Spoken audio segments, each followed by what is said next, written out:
it's not about job roles. And I always think God didn't put a bunch of postmen and director of sales in the world. Say, oh, and craft this person director of sales, here we are, and that's your fullest potential, right? It's not like that. It's maybe you're expressing your fullest potential in that role.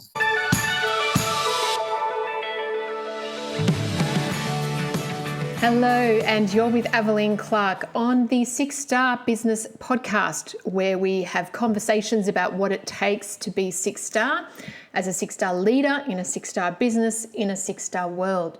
And in this episode, I met with Jan Broders. What an interesting man. Beautiful conversation.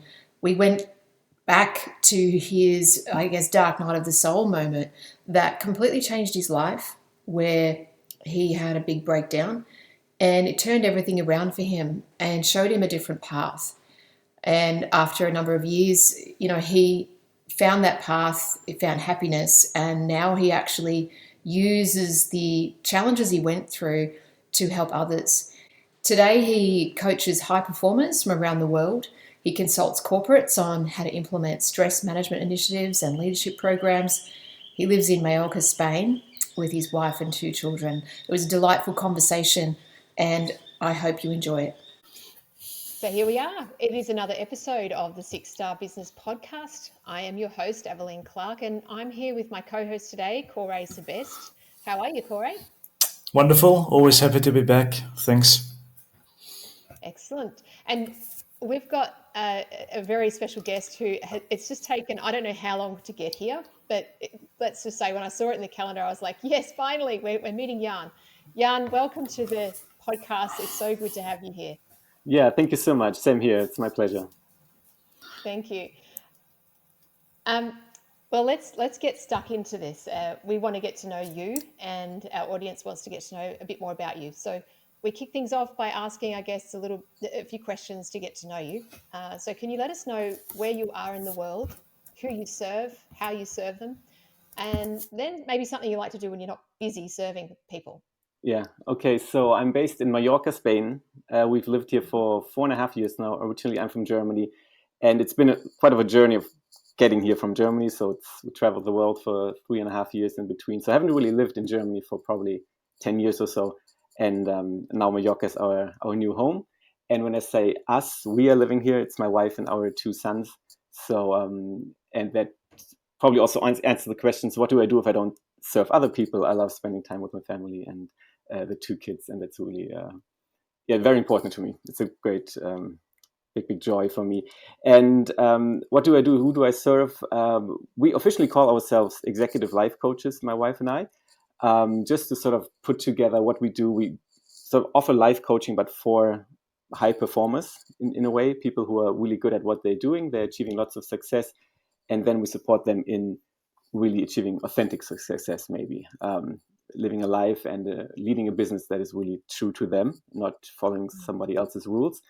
And that is really close to my heart, because I sort of went down the conventional business route and experienced burnout when I was only 27.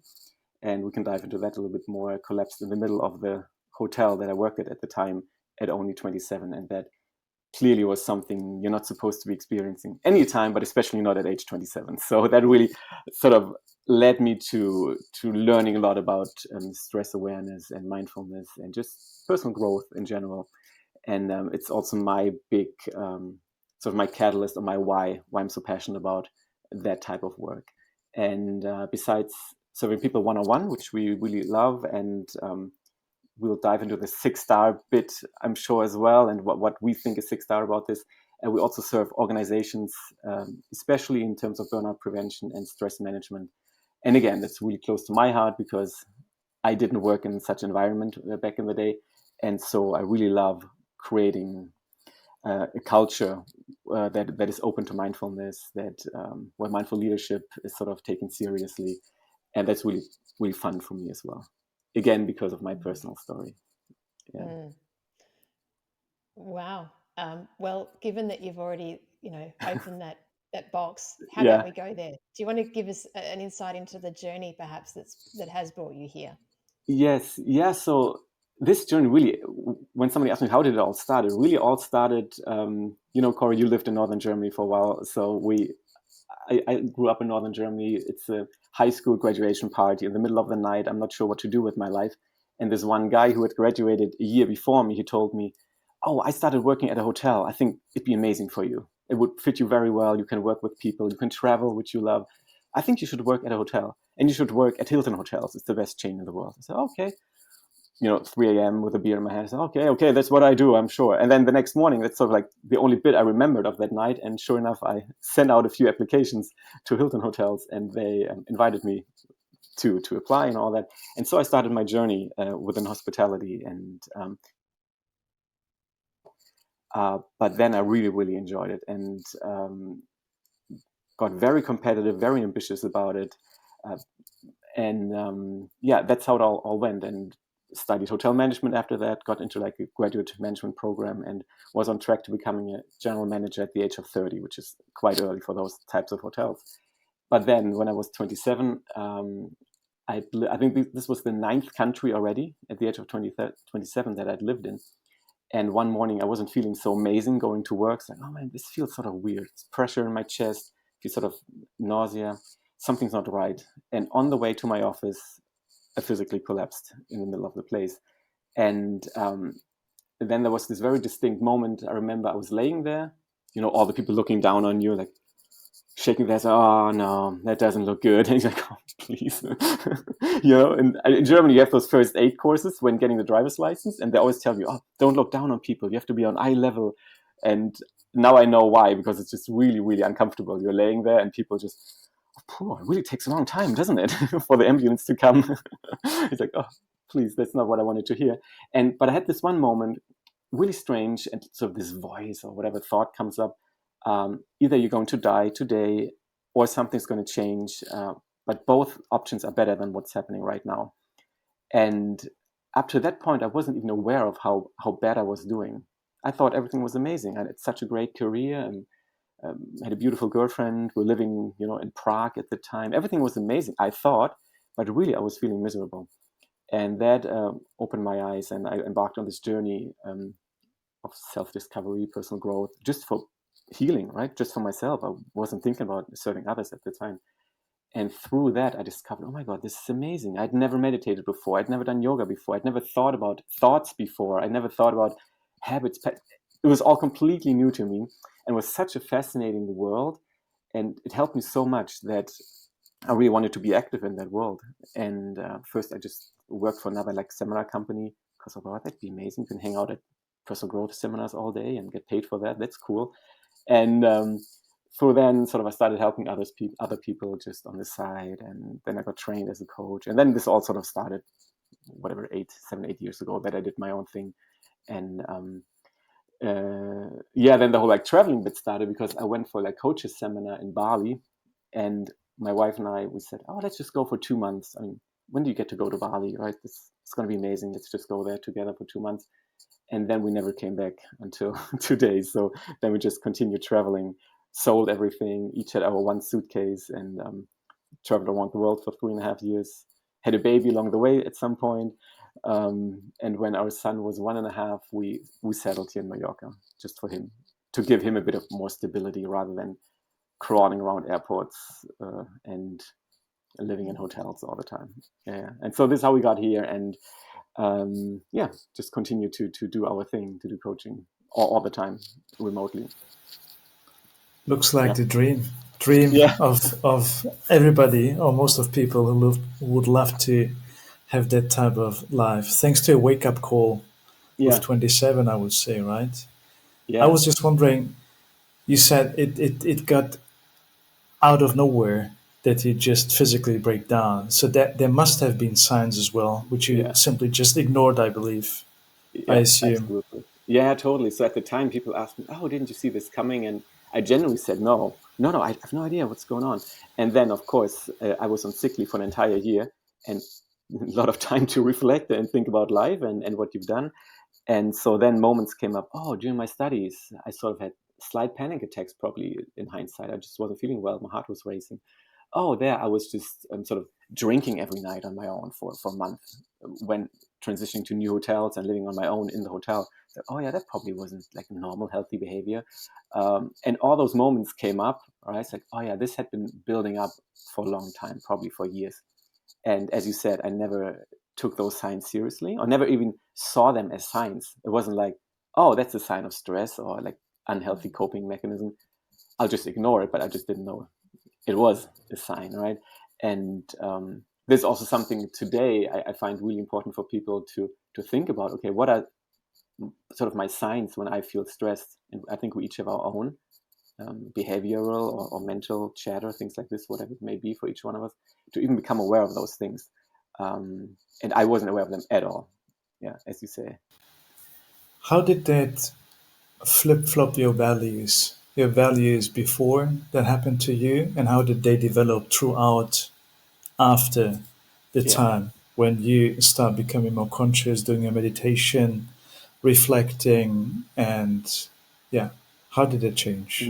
That's a beautiful question. Yeah. So before that, really biggest value was being successful, and successful to me meant literally. I remember it's like, okay, when I'm successful, I'm wearing a suit, I'm wearing a tie, and I'm wearing probably a briefcase, and I go to an office. Right. I work at an office behind a computer, and then I'm successful. Even within hospitality, I wanted to go into those roles where you had like an office job, not at the reception. So which in the sort of it's like the core, the heart of the hotel is more the operational side. Oh no, I'm successful. I sit behind a computer, I push around numbers and stuff. And of course, afterwards, values. First, I had to discover them. I didn't know what other values there were to life, and today it's a lot more about freedom, about self-awareness, really really high value, family, spending time with my kids and with my wife. So those values are really really important to me now. And yeah, even in my old role and the way I lived it, I couldn't live the same life. I wouldn't be able to spend as much time with my kids as I'm doing today. I probably wouldn't have had time to make children because I was working 24/7, right? So yeah, it really changed a lot. And I think for me, the biggest thing now is self-discovery, self-awareness. I think that's just such a joyful sort of journey to be on, to learn more about yourself and discover more. Oh wow, how am I behaving here? How can I gain more awareness of who I am? And to me, that's the most joyful thing. And I think it's sort of also the solution to all the problems we're facing in the world too. If people were more aware of what they're doing, how they're behaving, I feel the wars, pollution, everything really sort of comes from not being aware of what's going on and just following some unhealthy patterns. Yeah. I think it's the biggest thing we can achieve. And then everything else will follow.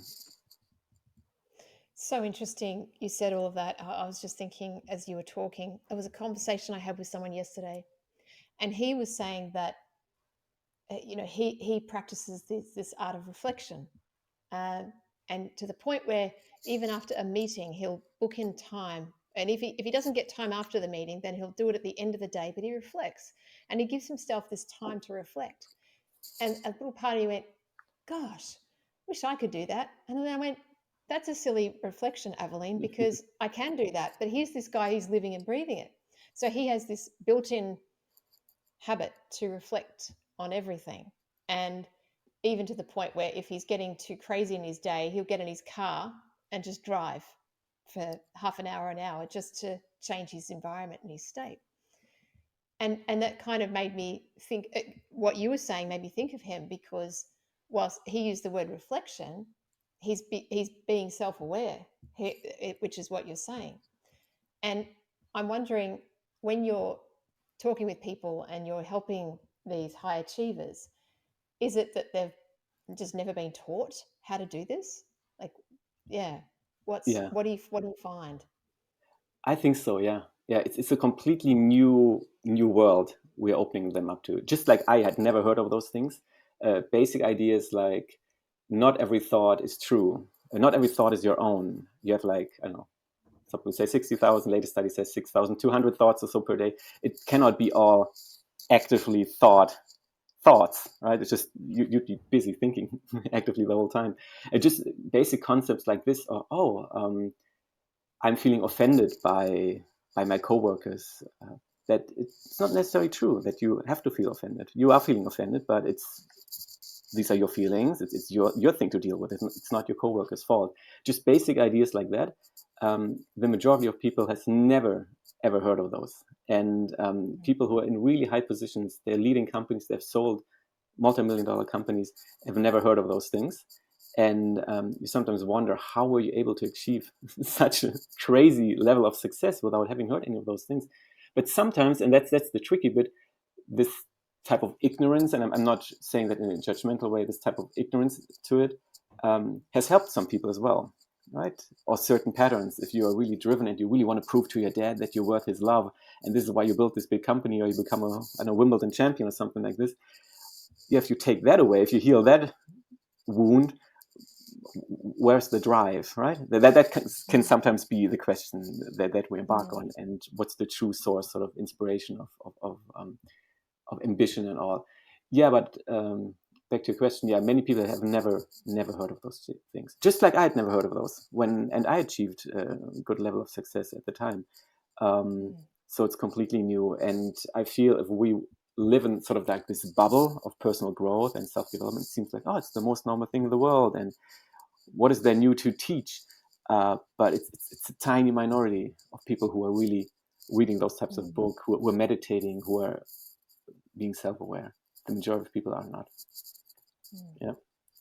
And the great thing, though, at once we sort of find those bits and transform them or change them, however, there's a completely new level of fulfillment, right, possible to the people.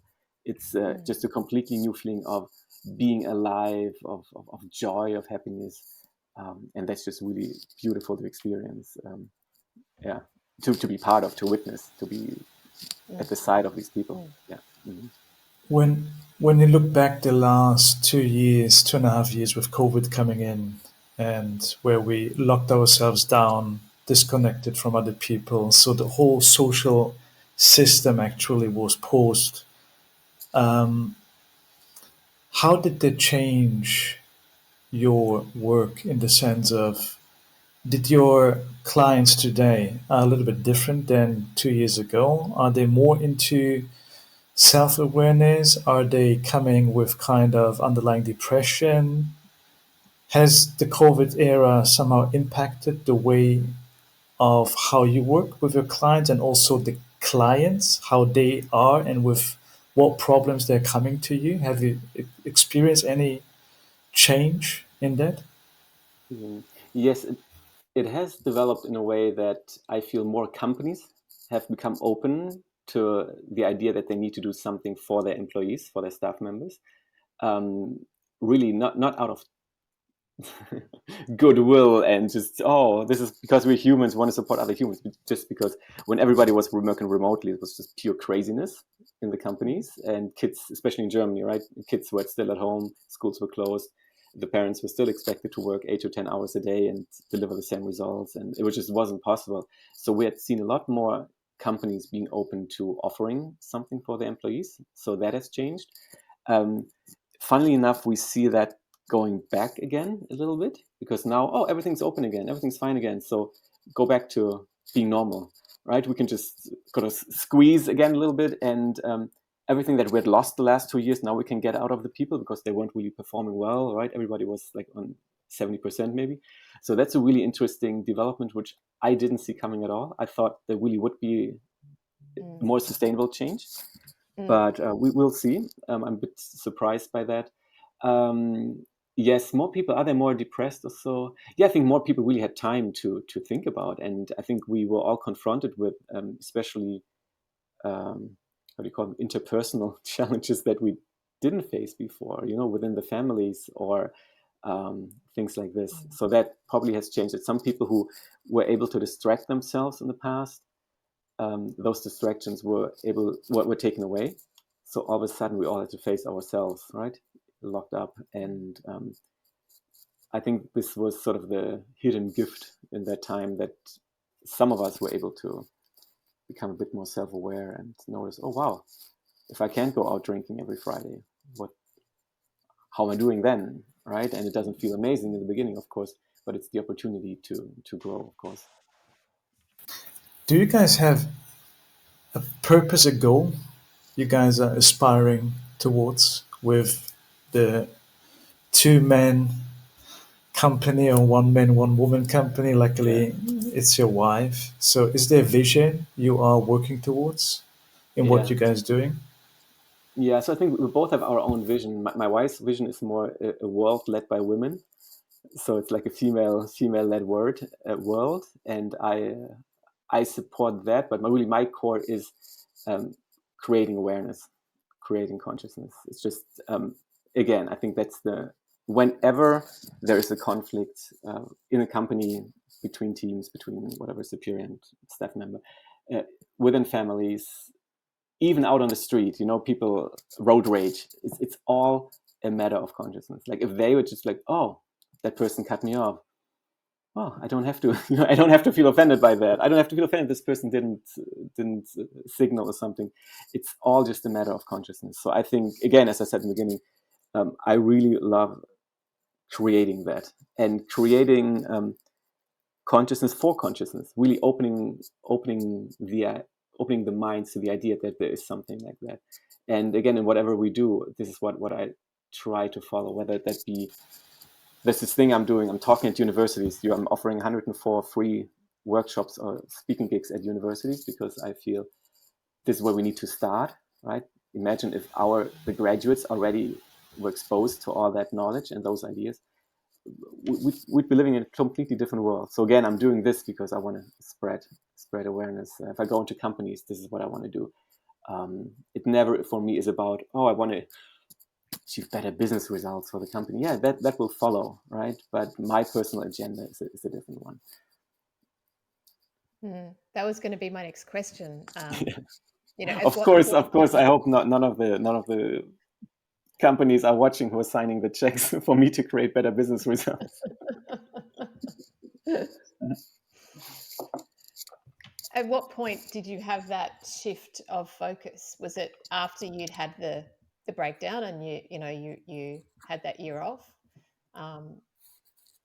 As in, when I say shift of focus, I mean leading from purpose instead of leading for success and whatever success means to you. Yeah, totally. So back when I was in hospitality management, I did revenue management, so optimizing the rates that we sold at, and it was all just about making more money. That was the main purpose. And I remember there was a very distinct moment. I was working in London at the time, and I almost in shock, I told my director of business development, I told her, you know what, I noticed the team isn't happy, and genuinely, I don't care.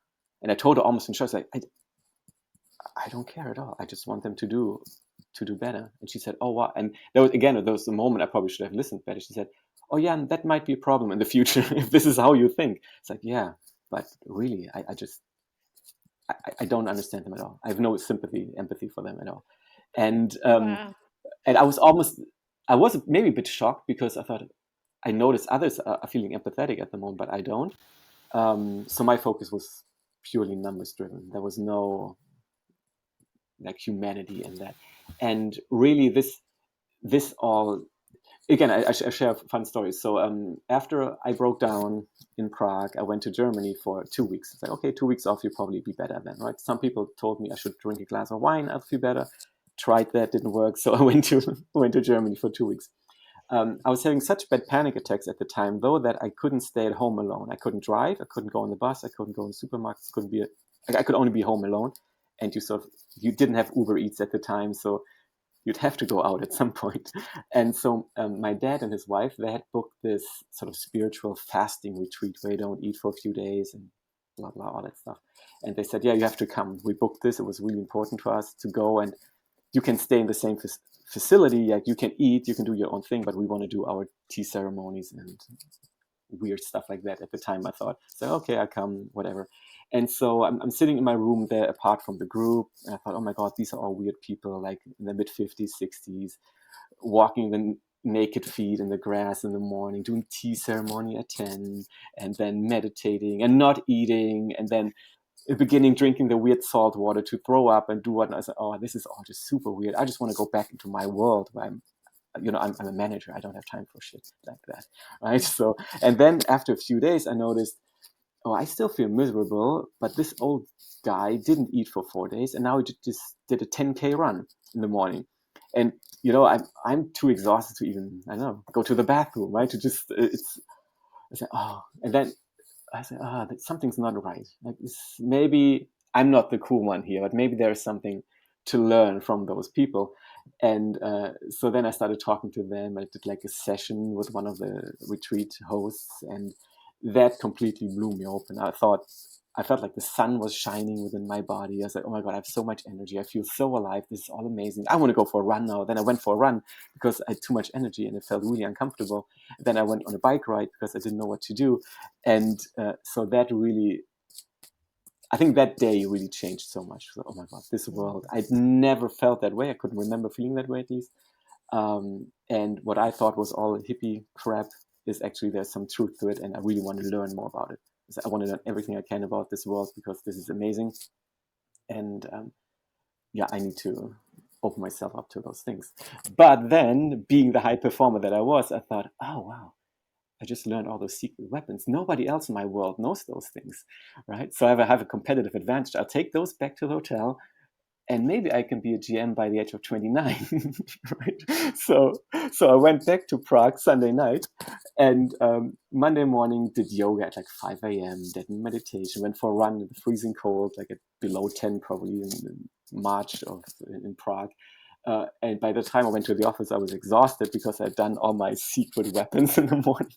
And then I had panic attacks again in the afternoon, right? And that really was actual last day, because then that evening I packed up all my stuff. I just told, hey, see you guys tomorrow. But I had taken everything, all my belongings, all my suits from the laundry. And then I just sort of collapsed again at home. I just cried for 3 hours straight. And then I called my boss and said, yeah, this is not working. I'm not coming back. Yeah. But it was interesting that the ego or the mind thought, oh, now I got something that's even better than before, right? Yeah. Fascinating. And how interesting, and also great that you got to try it out, right? You took it back, you gave it a spin, didn't work. Yeah, no. But at least you listened. You listened to your body, or your body told you that's just I isn't guess gonna happen. meditation all is not supposed to be a secret weapon to beat others to the race. Yeah, I can't say I've ever heard it sold that way. No. Yeah.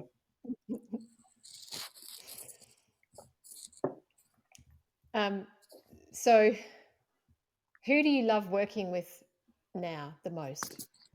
So I described them just a few weeks ago. So we sort of mind map around this regularly, because it also changes, I think, along your journey.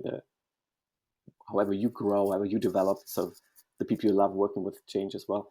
And it's really like, I would almost call them people like me, sort of like high performers, but with a big heart. People are really ambitious, but sort of have like they're really good people at the core. And I would consider myself that as well. So, and they usually at some point sort of struggle because they try to be really tough, and they think, oh, you have to be tougher in the business world, and or maybe I have to be more of an asshole. That's what people often say, because I have to be tougher. But these are really the people I love working with, because they're such good people, and they come with really good intentions, and they're really good at what they do. But they sort of hit this ceiling because it becomes frustrating to work in this tough world. And this is really who I really enjoy working with. Yeah, and those can be men, those can be women. That doesn't matter. Yeah, so like maybe high performers with a big heart, I would call them. Yeah. When I'm also doing a little bit of coaching, not professionally as you. And when I was coaching people, mentoring as well, some of them, I always faced two barriers they have. It's one, as you mentioned, the unawareness of what they do, because everybody is run literally 95% on patterns. And the second one is the limitations which is happening here. Yeah. So the negative type of mantra. Is that resonating with what you experience, or is there more? Yeah, totally. I would say I see those things as well. I think at the core, and this is more like general human thing experience, I think it's the idea that we are not okay the way we are. Right? I think that this is really this core wound we all experience at some point. the latest when you go to school. I think that's like the latest point where you get this idea, oh my God, something's wrong. I want to draw a circle, but the teacher says, oh, it's a triangle, and you're a bad student, right? But like weird things like this. I think this is really at the core of all those things. And then the coping mechanisms sort of start. We try to hide that sort of insecurity that we all have at the core. And one is trying to be a really, really high performer, overperforming. The one, I don't know, becomes super funny, right? So to hide that. The other person becomes, I don't know, a goth punk metal sort of, I don't know, whatever person to sort of find security in that. We all sort of start wearing our own masks in that. But I think that really is at the core. And based on that, you see then those as you said, patterns, right? But we're not aware of them because we're even oftentimes not aware of this core wound. And I don't really think you have to go there all the time and really dig deep into childhood stuff and all. You can, but sometimes, I don't know, it doesn't really happen that much. But just be aware, oh, there is like some sort of insecurity. This is why I'm trying to prove to my boss that I'm worth it. So, oh, this is why I didn't say no to this new project. This is why blah, blah, whatever. Like all those moments come up, and it repeats itself in all areas of life, right? It's not exclusive to work. I think business is an amazing sort of playground because there's so much interaction with other people. There's so much opportunity for pleasing others or not pleasing others. I think it's a great area to learn about yourself. This is why I love being in that world. But it shows up in family as well. Family is an interesting area as well, right? Within partners, you all that stuff comes up, and you're trying to please them, or you feel inferior, or what you're trying to do things. I think children is an amazing field as well. They push all sorts of buttons. If you have any children, you know that, right? You learn about all those things. But I think business is an amazing area. You can really learn about yourself. So at the core, really, I think it's this. Okay, I'm not okay the way I am. I think that's the core thing. And then based on that, there's all sorts of funny beliefs and patterns that we develop over time. Really, not because we're bad people. We all do this in the best of intent, right? To cope with that. Yeah. How do you break the ice with clients? Because as you said, everybody is wearing a facade, and everybody thinks he's the best, the greatest. And then they are hard, in particular when the ego kicks in, to acknowledge, shit, I'm not as brave, I'm not as worthy as I present myself to the outer world. Yeah. And then they are facing you, and they need to drop the facade. So how do you manage to do that? Yeah, this is interesting. And this is, I believe, also, like, it's a general whole, I think, different topic of sort of like calling, of what we are here for in the world. I think we all sort of like talents or superpowers or something. And one thing I believe, and I don't actively try to do this, but when I speak with people, they feel really secure and safe, and they drop their masks quite easily. And not even that I have to do this now so you can, no, I just talk with them, and I can really say I genuinely see the good in all people. And really, I don't care so much about their title, about, we've worked with, and this is amazing, with some amazing people in the sense of the success they've achieved. But whether it's like a supermodel or CEO or pro athlete, they're all just really, really good people at the core.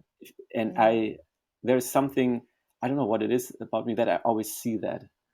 I really, and there seems to be some sort of, whatever that may be, that allows people to just be who they are.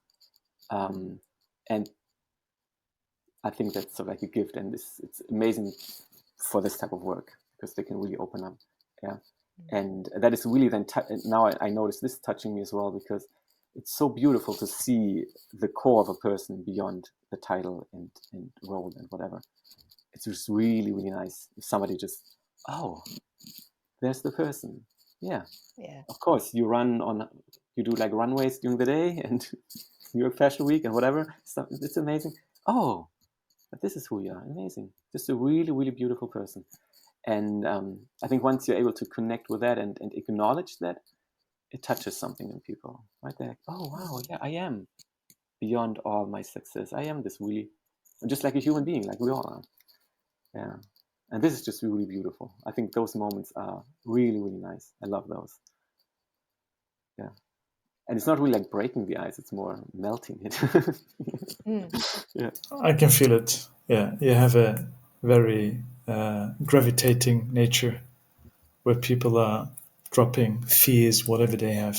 yeah, Yeah, that's indeed it's your genius, so to speak. Yeah, yeah, yeah. And notice this. I sort of just noticed it by observation, right? It's not something I knew. I'm trying. Oh, this is what I employ now. This genius. It's just when I am able to connect with that, and I'm as relaxed as I can be. Like do all my stuff, so I can be in that. I can be free of judgment and hustle and all that stuff. Then it's really, really nice, beautiful moment.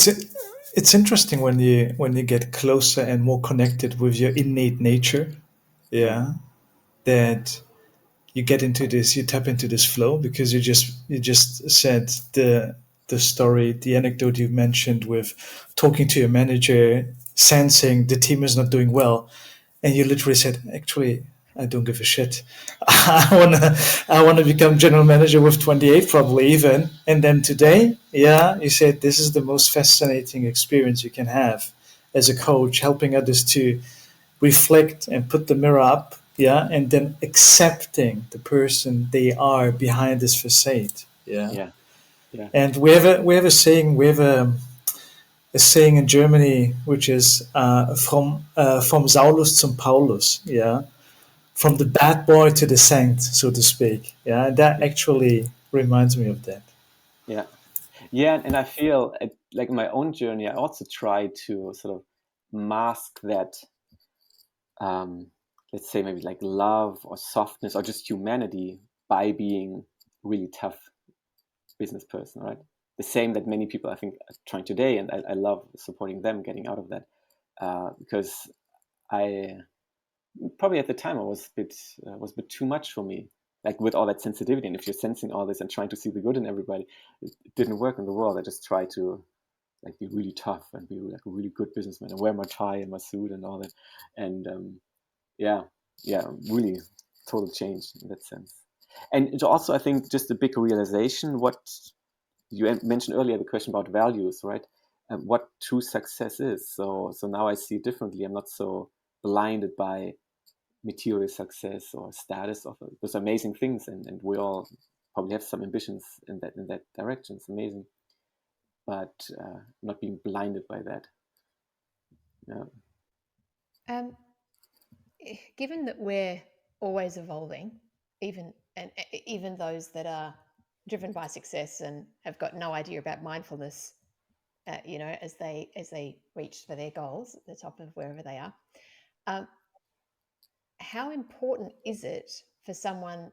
Do you believe that someone needs to or should be practicing mindfulness, openness, and have that conscious awareness in order for them to evolve to their fullest potential, to wholeness, or to who they really are, rather than who they think they are or who society thinks they are? Do you know what I mean? Like I see life as this journey, and the way you've been speaking and what you've been saying, I've been visualizing this journey and thinking, well, if someone has got all the shackles on of their facade and the perceptions of others and of themselves and judgments and all of the filters, and they're not consciously aware, is that blocking their evolution? I think so. Yeah, I think it is evolution. Like that is one of the steps of evolution, right? To really come closer to yourself. I mean, of course, if you say, "Oh, full potential," I think oftentimes we think of, "Oh, you're as successful as you can be. You're living your full potential." Something like this maybe comes to mind. It's like, "Oh, you're living your full potential. You're a manager. You could be director. Maybe that's your full potential." So, yeah, that's maybe one dimension of it, right? That there would be potential expressed in business success or in professional life or so. But to me, like as a human being, you are not director. You are not Oscar winner. You are not Wimbledon champion. That's okay. It's something you experience, yes. But as a human being, there's so much more to you, right? So I feel like this journey of awareness and consciousness is in my world, how I see it, that is evolution. It's like the next evolutionary step. And maybe even broader speaking for us as humanity, it's something we are supposed to experience, hopefully, collectively more and more, right? Even though it may look sometimes like we don't, but I feel we are. But really, it's funny. Like, to me, sometimes when somebody asks me, "Hey, can you help me, like, with a career change, find a new job or something?" I say, "Okay, yeah, we can speak about this." And then oftentimes people are thinking more in job roles, job descriptions. Yeah, so I saw this job role. Is this right for me? No, it's like director of sales or something. So I don't know, right? It's really about. It's not about job roles. And I always think God didn't put a bunch of postmen and director of sales in the world. Say, oh, let me craft this person director of sales. Here we are, and that's your fullest potential, right? It's not like that. It's maybe you're expressing your fullest potential in that role, right? You could be expressing it as a taxi driver. If you think, oh, I really want to connect with humans and lift them up or something, you become a singer, a taxi driver, a teacher, whatever. You can express that in whatever you do. That's not so important. So, yeah, that comes to mind when like full potential. I think it can be expressed in different roles. Now I got a question. So, what do you think? Since people try to describe to corporate roles, define how to get to their full potential, rather than creating their own role, which is outside the corporate definition of roles, what would you say is the reason for that? Why people sort of are committing to those roles, thinking in. Why people are not saying, I don't care what roles are out there. I sense I have a passion for connecting with people. I can do this, I can do that, and I'm going to create my own role. Yeah. I think we were never open up to that idea. I think we were raised in the model of jobs, of job descriptions. Even I remember the university, and now I'm part of faculty. I teach for them, so I still love the institution. But even we were told, yeah, if you graduate from here, some graduates are general managers here and there, and it's always just shown in that dimension of job roles. Hey, he's a general manager in Hawaii. Oh my God, I have to study here. I want to be general manager in Hawaii. And nobody ever comes and says, oh, people graduate from our school. They are really the happiest, the most fulfilled, and they're really the happiest parents. They're the best husbands, the best wives they could ever be. Like, nobody ever says that, right? We're always just thinking in job roles. So how should anybody ever start thinking in different sort of models, right? We're never taught that way. So so I don't blame them. It's just natural. We think in those dimensions. You're right. And that to me is like it's society's measure or metric of what success means. And that's inbred into the kids in high school as they about to finish high school, and here's the steps, and you'll be successful if you follow the yellow brick road. And it's all part of that, isn't it? Stepping stone to university and go off, and it's about making money, and it's very interesting. Exactly. Yeah, and I think even that, what did just come to mind? I just had an interesting thought, which was think about. Yeah, we're not taught to think like this. Maybe it comes later. So it just flew away. Okay. This thought. Yeah, but maybe it comes back later. Yeah, totally. Like what you said, I agree. Yeah. And what? Just imagine utopia world that we've shifted, or there might be, to begin with, there might be one institution or university that has a different measure of success. What would that do for the people and the outcomes and the communities and the society if they did? Yeah. So I just imagine, so if you imagine a world where like we're all coming from sort of a place of fullness, I just imagine like there's no like we're all okay the way we are, like we're at 100%, and now let's see what else is there, right? I think the choices we'd make would be so different, right? Even in any area of the world, even if you think about dating world or something, if you went out to a bar and you think, oh my God, I'm whole, I don't need anybody, I'm amazing the way I am. And let me see, maybe there is somebody I can even share this joy, this greatness, this amazing life with. Maybe from that place, okay, people would be talking to each other totally differently, right? They probably also wouldn't get super hammered before they talk to women, but just like, hey, here I am, and I'm good. I don't need you. But maybe let's connect, right? Same business world. If we're applying for, and not applying for job roles, but that's a weird concept too, isn't it? But say, oh, I don't know, Microsoft is looking for somebody who does sales. Like, oh, I love technology. I also love engaging with people and providing good solutions. Let's connect and speak about if we should collaborate. Wouldn't that be interesting, right? And that'd be a totally different dynamic. And so I think everything would change. And it would all start, and I'm getting really passionate about this, education of children, right? If we didn't need our children to be anybody we think they should be in order for us to look good, but if we just accepted our kids to be, hey, they are full, like they're at 100% already. Let's see, how can I walk alongside this tiny little human being and see how they can express themselves in the world? And that would be amazing. And that leads me to one idea I always love sharing, is like this fullness.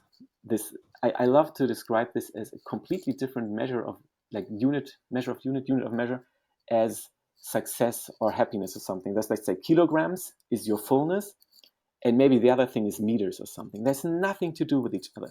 If you're successful in your job, if you're a lot of money, maybe you go from 2 meters to 4 meters. Well, amazing, congratulations, that's cool.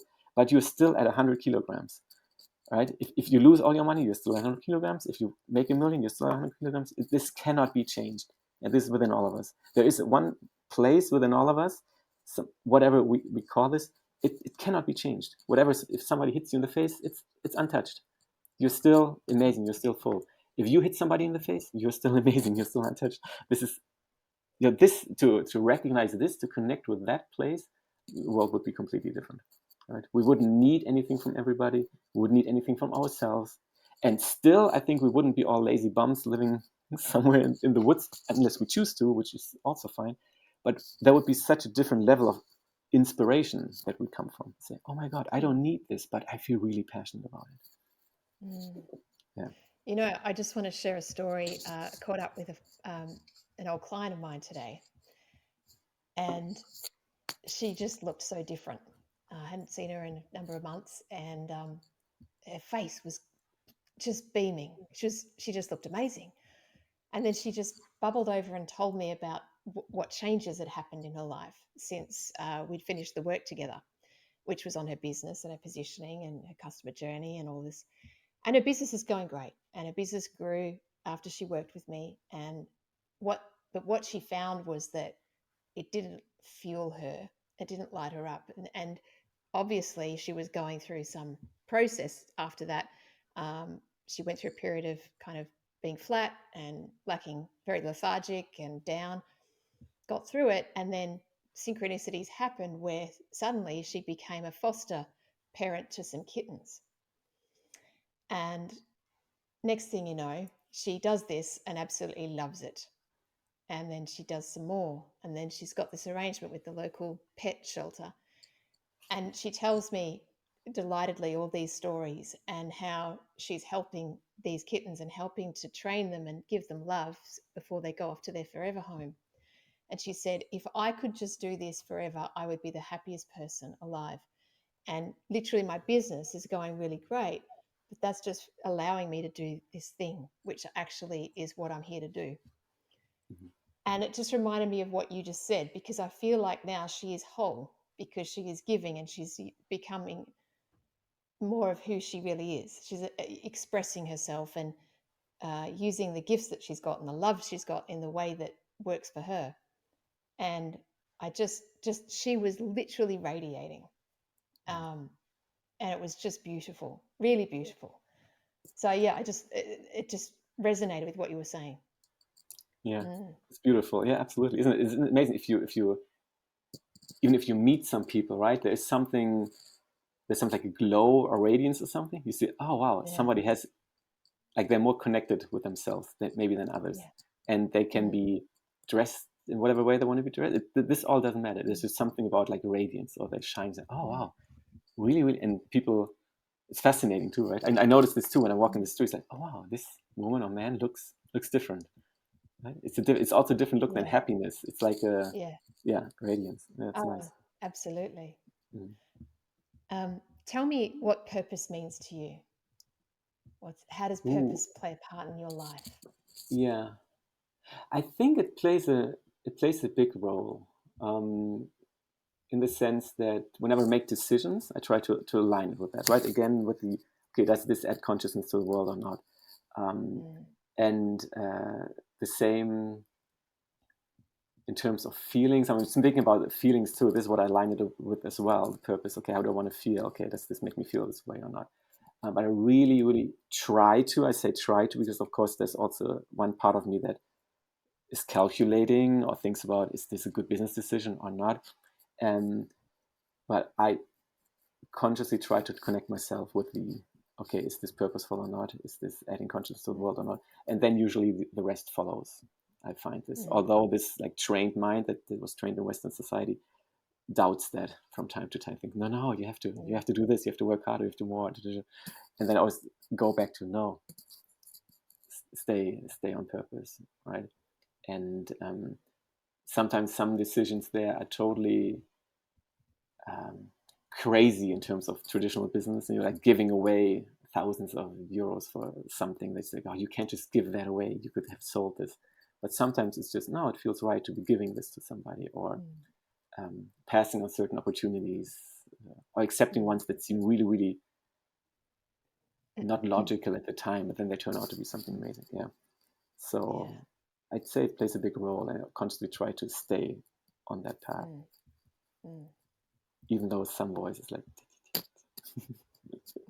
Well, that just means you're human, because we've all got that. exactly. And again, it's about awareness to notice, okay, there's this voice. Do I follow it or not?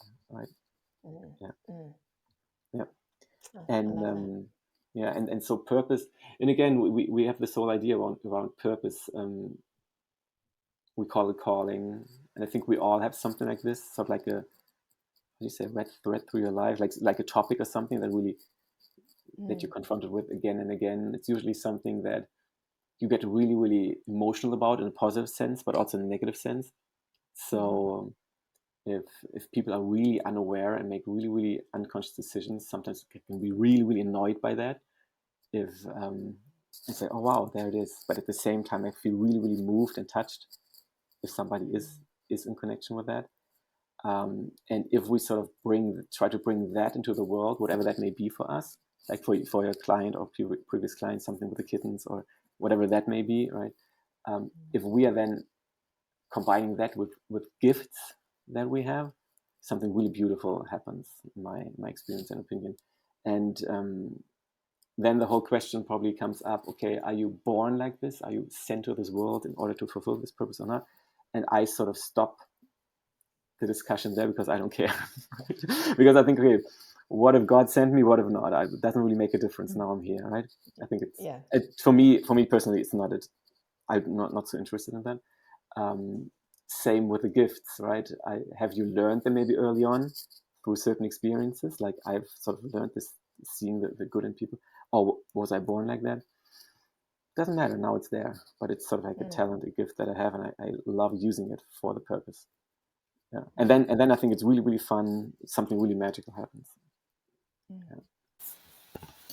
I keep always saying that the person who I am today is the result of the events and the decisions I have been taking in my past.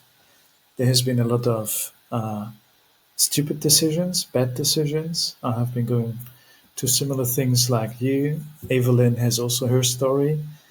And if you accept that, and then it's irrelevant whether you have got this calling from whomever, as soon as you feel that fulfillment, and you do, Evelyn does, I do, in all the things we do, I think this is just what counts. Yeah, mm, yeah, I mm, agree. mm. And I like what you said about the magic. I use that term as well. You know, when you're in that alignment, you're tapping in with your gifts, and you know when you're in alignment, and that's when magic does happen. And I feel that there are people that are brave enough to be conscious and open up and tap into their genius, and not just follow the old paradigm or the old the Western thinking of what success means and define it for themselves. They're the ones that make the greatest changes and make the biggest impacts I see. And that's what, lights me up, and it's why I'm doing this, because I get to talk to people like you who are making these beautiful changes in the world, using your gifts. And it's just a joy. It's an absolute joy for me to see that happening and to meet people like yourself. So, yeah, I want to thank you for that. Yeah, thank you for saying that. So, this is 6 Star. I'd love to know what 6 Star means to you when we say 6 Star business.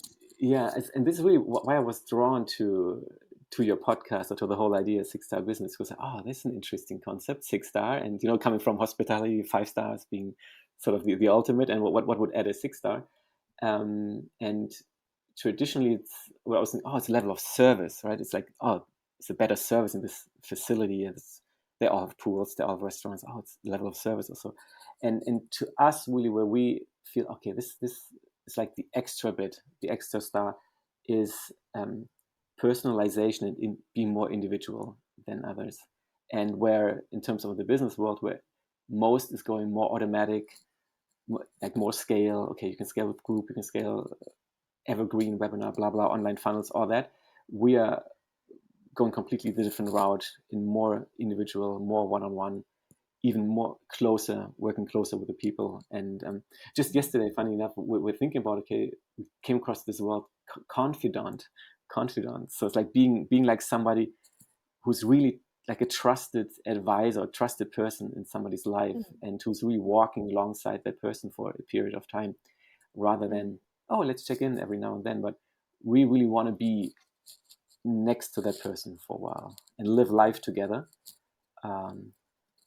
change the experience of life, and then let the person go again.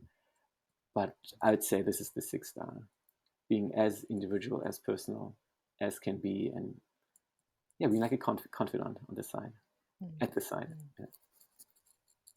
That's beautiful. It's really, really beautiful. And it's funny, I don't think anybody has kind of said in all the conversations I've had, have kind of gone hotel.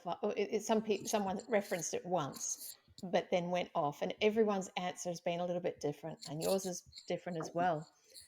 Yet the theme, or the thread that unites everybody who comes onto the 6 Star podcast, I feel, is that they are more purpose driven, and they do know that it's something inside, that human connection. And that's what 6 Star is, and you saying that it's about that personalization and going individual and connecting to the person and making it about them is, to me, 100% 6 Star. Yeah. And again, it's funny because it's if you see any ads on Facebook or Instagram, I don't know like what type of ads are being shown to you, like nobody would ever say, hey, why don't you scale down your business, work with less people but more like deeper, right? It's like automate less, write all the emails manually, and don't have any templates. Why didn't you try do that? It's like, oh no. That's really funny. I've just imagined a campaign to offer to downsize someone's business. We can help you downsize and unscale and pull back, and we'll remove everything that's unnecessary in order for you to be happier. I wonder how that would go. Yeah. And to cut, only work with 10% of the clients that you worked before. If you're interested. Yeah. Watch this live webinar. It's not pre-recorded, but it's a live webinar. Yeah, it's right. Yeah. Oh, I love it. I'm conscious of the time. We did start a bit late, but we're kind of on time in terms of our length, and we've just had such a beautiful conversation. I'll just let it go. Corey, have you got any final questions or comments? Just one. So it seems to you that your daddy has been more spiritual in his years, and you tapped into that when they invite you to join the facility, and then you witness the people in their mid-50s walking barefoot on the grass, having the tea ceremony at 10, doing some yoga at 11. How much of those habits have you not taken over to become your own habits? Have not taken over. Yes. So funny thing is, I'm not into yoga. I haven't taken on that at all. I haven't fasted yet. I still yet to do this. I don't know. I just don't like the idea of being hungry. So maybe after a day or two, you're not hungry anymore. Yeah, but I think the general idea of sort of like mindfulness or being aware and meditation is a really big thing for me. I've taken on those, but also I don't do like ceremonial stuff at all, rituals or anything. Not that I don't know, just never really resonated with me. Yeah, I guess in a way. So it's funny. It's I know probably like one of the most not spiritual people like in that whole scene. I don't do any of the incense. I don't have any spiritual signs. I don't know. It's just being really present. I think that's what it's about for me, right? And like not following any of the rules in that world that you're supposed to follow. But again, if it works for somebody, amazing, then go ahead, right? It's to me not. You're very, very sovereign, and that to me is what it's all about. Following your own path and being your own person. Yeah. That's beautiful. Cool. As we come to a close, I'd love to know: is there any sort of final tidbit or piece of advice or something that you'd like to leave our listeners with? Ooh, that's always a big one. Like one thing. I think the biggest thing is observe your breath, observe your breathing for a little bit today, and it'll be a good day probably. Yeah, whenever you're just at a traffic light, just notice that your body's breathing. If you're listening to this at the moment, notice that your body's breathing. Not even how it is breathing, that it is breathing. That there isn't anything you have to do, but it does it all on its own. Maybe that's a fun little thing to do today. Thank you. And Thank you to for see what that feels like. Yeah. I love it. It's a beautiful gift, isn't it? The breath. Yeah, and it is. Being aware of it is it's very, very profoundly important. Thank you so much for your time, for chatting with us. I've just loved it. Thanks a lot. Every second. My pleasure. Thanks a You lot, too. Jan. Thank you. Yeah.